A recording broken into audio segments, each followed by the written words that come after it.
Жеңілмейтін махаббат, Салтанат Найхан. Пьеса. Бөтен. 2 бөлім, 1 көрініс. Американдық жастар 3 жігіт, 2 қыз. Бәрі шаламас, шарап, виски, темекі, көк түтін. Бір жігіт: алып қоялық, көтеріңдер, ішіңдер. Біздің сұлулар кешке ренжіп жүрмесін. Бәрі күледі. 2 жігіт қарқылдап: иә, Арманға, сайтан алғыр, сен де ішсеңші. 1 қыз Арманға асылып: Арманчик, аузыңды аш, ішкізеді. Бүгін менің төсегімде тулайсың. Бәрі қыран топан күледі. 3 жігіт: сайқал неме, жаңа ғана менің қойныма құлайтын болып жатыр ең. Арманға келгенде сатып кеткенің не? Осы біздің Арманның қыз дегенде қандай құдіреті бар? 2 қыз: біздің Арман соңғы кездері өзгеріп кетті. Қыздың қойнына жатпағанына да 1 жыл болған шығар. Жұмыс басты ғой. Бәрі у-шу мазақтап күле жөнеледі. 3 жігіт: 1 жыл жындымысың ей? Адам өзін солай жазалауға, қорлауға бола ма екен? Олай қайтып өмір сүруге болады. Арағын тартып жіберіп, өкінгендей басын шайқап: қалай шыдап жүрсің? Арман: сандырақтамаңдаршы. Басқа әңгіме құрып қалды ма? 2 жігіт: сен өзі борбайыңды бекітіп жүрген періште емеспісің? Күлкі. Арман: күліңдер. Стақанын тартып салады. 2 қыз: жоқ, олай емес, Арманчик. Ол жағынан маған қарыздар бұл жігіт. 3 жігіт: 1 жыл қалай? 1 жігіт: бәсе, неге екеуің Арманды жағалап қалды десем, жандарың ашып жүр екен ғой. 2 жігіт: екеуің 2 жақтасыңдар. Арманның алғысына бөленерсіңдер. Ебедейсіз күлкілер. 1 қыз Арманды аймалап: олай да болады. Өтірік сызылып: Арман, қалай қарайсың? Жеп қояйын ба? Арман қызды кеудесіне итеріп жібереді. Бәрі шу ете қалады. 1 қыз: оңбаған, нақұрыс неме? Уй, оңбаған, жындымысың ей? Есің дұрыс па? Арман сіне өкінгендей: қыздар, жігіттер, кешіріңдер. Бүгін біртүрлі болып тұрмын. Есіме көп нәрсе түсіп кеткендіктен бе?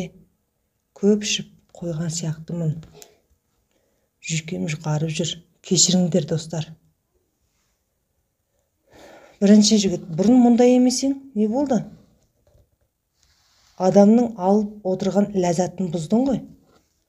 3 жігіт: немене, қазақтың есіңе түсіп кетті ме? Үнсіздік бәрі сілтедей тына қалады. Арман ашуланып: не оттап тұрсың сен, а? Оңбаған, ұмтылады. 2 жігіт: болды, қойыңдаршы. Біздің штатта әлемдегі бар адамзат араласып өмір сүріп жатыр. Оған бөлінетін түк те жоқ. Бәрі бір емес пе? Адам қайда барса да адам.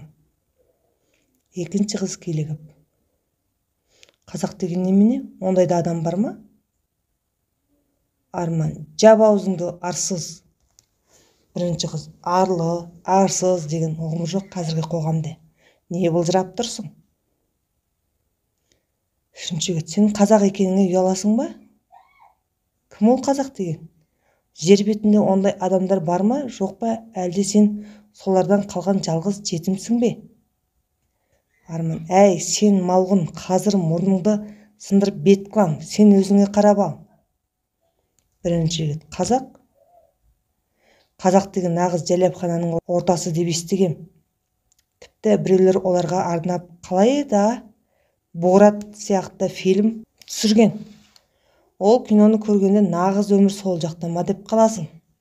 Сен арсыз дейсің бізді. Қазақтар көшенің ортасында ләззатқа батудан арланбайды екен.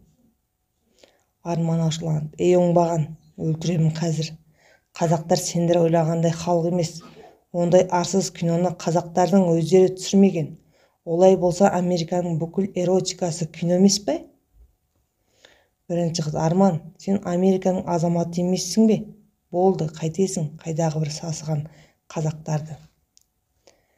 Арман: жап аузыңды, шіріген жезөкше.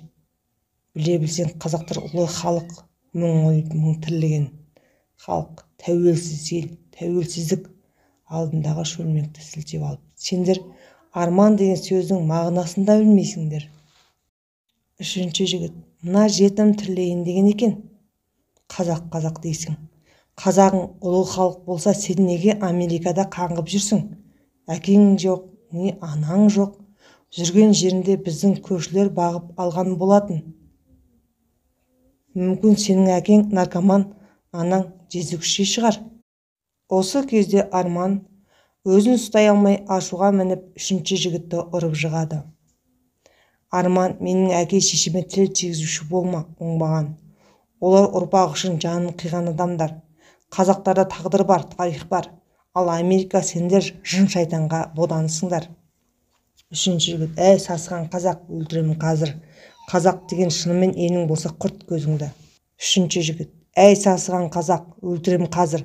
Қазақ деген шынымен елің болса құрт көзіңді. Арман да ұмтылып ұрмақшы болады. Екінші қыз: болды, доғарыңдар. Бәріміз американдықпыз. Арашылап: болды деймін.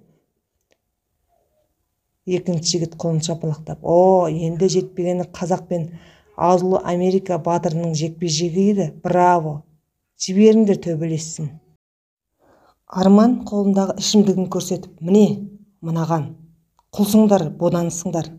Мына мен де қыстақан лақтырып жіберіп, тізерлеп отырып жылай бастайды.